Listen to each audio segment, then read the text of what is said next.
దేవా, నీ చిత్తము నెరవేర్చుట నాకు సంతోషము. దావీదు జీవితంలో ఎన్నోసార్లు దేవుని చిత్తం నెరవేరింది కాబట్టి దేవుని చిత్తమే నెరవేర్చడం నాకు సంతోషం అంటారు దావీదు. యేసు ప్రభువారు తన తండ్రి చిత్తాన్ని నెరవేర్చటానికి ఇష్టపడ్డారు, దానిని సంపూర్తిగా నెరవేర్చారు. మనం దేవుని చిత్తాన్ని నెరవేర్చటానికి ఇష్టపడితే దేవుని చిత్తం మన పట్ల నెరవేరుతుంది.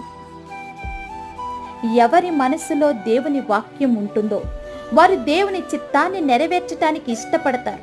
వారు మౌనంగా ఉండరు, ఆత్మల రక్షణకై పాటుపడతారు. మనం సాధించుకున్న వాటన్నిటికంటే అధికమైన సంతోషం దేవుని చిత్తము నెరవేర్చడంలో ఉంది. దేవుని చిత్తాన్ని నెరవేర్చటానికి ఇష్టపడతావా?